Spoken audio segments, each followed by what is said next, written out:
अस्सलाम वालेकुम जी फ्रेंड्स। आज का जो हमारा टॉपिक है वो है स्पीयरमैन रैंक कोरिलेशन। ये आज का हमारा टॉपिक है क्योंकि हम लोगों ने सीरीज स्टार्ट की हुई है प्रोबेबिलिटी एंड स्टैटिस्टिक्स की। तो उस सीरीज में आज का जो टॉपिक है वो लेक्चर नंबर 40 है। तो लेक्चर नंबर 40 का सी पार्ट है स्पीयरमैन रैंक कोरिलेशन।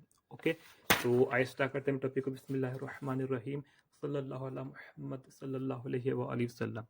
सबसे पहले ये फार्मूला लिखा हुआ है, लेकिन फार्मूले से पहले कुछ बातें हैं हमें पता होना चाहिए कि जो मेरे पास स्पीयरमैन रैंक कोरिलेशन जो मेरे पास ये है, ये हमारे पास इसको हम डिनोट करते हैं। ये हमारे पास ग्रीक लेटर होता है, उसको हम ये हमारे पास ग्रीक लेटर पी, ये पी सीधा होता है लेकिन थोड़ा सा ये टेढ़ा होता है। ओके, इसको हम कहते हैं रो कहते हैं। ओके, इससे हम स्पीयरमैन रैंक कोरिलेशन को डिनोट करते हैं, या इसको हम आर एस से भी डिनोट करते हैं। ओके, तो अब जो हमारे पास स्पीयरमैन रैंक कोरिलेशन है, ये हमारे पास टू वेरिएबल्स के, जो लास्ट में हमारे पास जो बी पार्ट था, ये भी टू वेरिएबल के दरमियान ही हमारे पास कोरिलेशन फाइंड करता है। लेकिन इसमें और इसमें बेसिकली फ़र्क क्या है कि जो हमारे पास स्पीयरमैन रैंक कोरिलेशन, ये भी टू वेरिएबल्स के दरमियान ही हमें कोरिलेशन फाइंड करके देता है, को टू वेरिएबल्स। ओके, तो फ़र्क क्या है कि जो हमारे पास ये स्पीयरमैन रैंक कोरिलेशन, ये बेस्ड अपॉन रैंक, किस पर? रैंक्ड वैल्यूज पर। जो रैंक्ड, जहाँ रैंक्ड हमारे पास वेरिएबल्स होते हैं, दो रैंक्ड वेरिएबल्स होते हैं, वहाँ ये हम स्पीयरमैन रैंक को, जिस समय देखे हेडिंग से शो हो रहा है रैंक। ओके, जहाँ भी मर्तबे का फाइज का ये तज़किर आ जाएगा, पोजीशन का तज़किर आ जाएगा, रैंक का तज़किर आ जाएगा, वहाँ हम स्पीयरमैन रैंक को यूज़ करेंगे। ओके, तो ये हमें डायरेक्शन और स्ट्रेंथ, दो वेरिएबल्स के दरमियान, डायरेक्शन और स्ट्रेंथ के दरमियान रिलेशनशिप बताने में हम इसको यूज़ करते हैं। ये हमें मदद देता है। ओके हो गया। अब इसको हम एग्जाम्पल की समझने की कोशिश, तो एग्जाम्पल में सबसे पहले हमारे पास फार्मूला लिखा हुआ है, इसको हम आर एस या पी से भी डिनोट करते हैं। तो ये मेरे पास फार्मूला है। ओके, तो सबसे पहले एग्जाम्पल देखें क्या है। The score for 9 students in physics and math are as follow, यानी कि 9 स्टूडेंट्स हैं, 9 स्टूडेंट्स, उन्होंने फिजिक्स और मैथ में इतने मार्क्स हासिल किए हैं। Okay, compute students rank in the two subjects and compute the Spearman rank relation. Okay, हमें कहा जा रहा है कि आपने स्पीयरमैन रैंक कोरिलेशन को फाइंड करना है। ओके हो गया। तो इसको ये देखें हमारे पास ये हमने लिखा हुआ है, क्योंकि हमें फार्मूले में क्या चाहिए, फार्मूले में हमें डी स्क्वेयर चाहिए।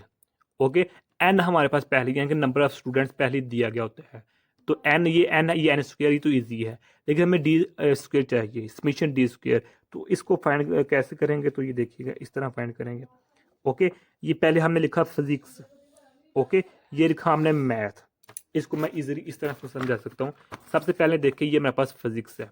ओके, फिजिक्स में हमारे पास 9 स्टूडेंट्स, 1 2 3 4 5 6 7 8 9। इन 9 स्टूडेंट्स ने मार्क्स हासिल किए, ये तरतीब वाले लिखे हुए हैं। अब ये रैंक क्या है, रैंक देखें कि सबसे ज़्यादा मार्क्स किसके हैं, इसके हैं, ये 1 है। उससे लास्ट लो किसके हैं, इसके हैं। उससे लो ये 35 है। उससे लो किसके हैं, ये हमारे पास ये है 28 है। उससे लो ये कितने हैं, ये हैं। और उससे लो ये हैं 17 17। और उससे लो कितने हैं, ये हैं 10 हैं 10 है। और उससे लो 9 है। उससे लो ये है, हमारे पास 9 स्टूडेंट्स मुकम्मल हो गए। 1 2 3 4 5 6 7 8 9 मुकम्मल हो गए। ओके, ये मेरे पास फिजिक्स का पोर्शन मुकम्मल हो गया। अब हम बात करते हैं मैथ की। ये मैथ की वैल्यूज हमें दी गई हैं, ये देखिए ना, हमें वैल्यूज दी गई हैं, बाद में ना कहना मैंने खुद से लिखी हुई हैं। ओके, तो देखें ये हमारे पास मैथ है, मैथ के स्टूडेंट्स के मार्क्स हैं। तो अब रैंक यही सिमिलर काम यही है, हमने इधर करना है। सबसे हाईएस्ट मार्क्स कितने हैं, ये हैं। इससे लोएस्ट के हैं, ये हैं 45 है, 45 है।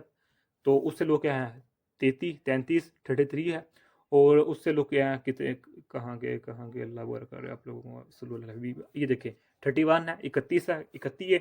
उस तो बाद 5 रैंक है, ये 30 है, 30। ओके, अब ये मैं दो फिजिक्स फिजिक्स और मैथ होगी। हमें फाइंड करना है डी को, फाइंड करना है हमने डी को। ओके, तो डी किस तरह फाइंड करेंगे, ये देख लें। 2 है, 2 1। अब ये हमारे पास ये वैल्यूज कैसी आई हैं, ये वैल्यूज हमारे देखें, जो ये रैंक क्या है और ये रैंक क्या है। मैथ्स के रैंक में से फिजिक्स के रैंक को यानी कि माइनस कर दे, मेरे पास वैल्यूज आ जाएंगी।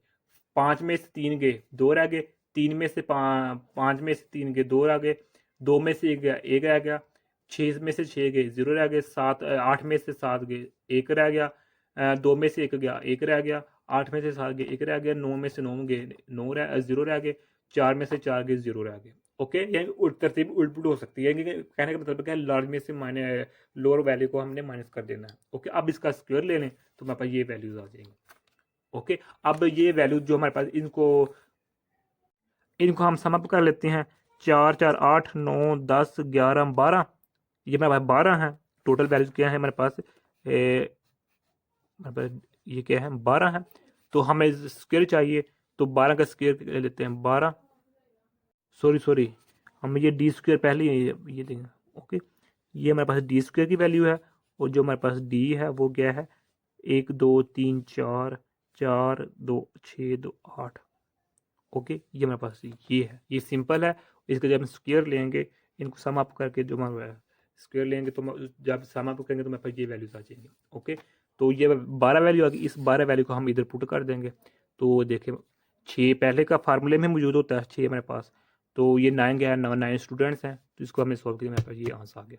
यही आज का मेरा टॉपिक था। मैं उम्मीद करता हूँ आप लोग इस वीडियो की समझ आ गई होगी। अगर फिर भी कुछ क्वेश्चन पूछना चाहते हैं तो कमेंट की सूरत में पूछ सकते हैं। और अगर आप लोगों ने अभी तक हमारा चैनल पाक MN अकेडमी इसको सब्सक्राइब नहीं किया तो सब्सक्राइब कर दें, लाइक शेयर कर दें। जज़ाकल्लाहु खैरा। अपनी दुआ में याद रखिएगा। अस्सलामु अलैकुम व रहमतुल्लाहि व बरकातुहू।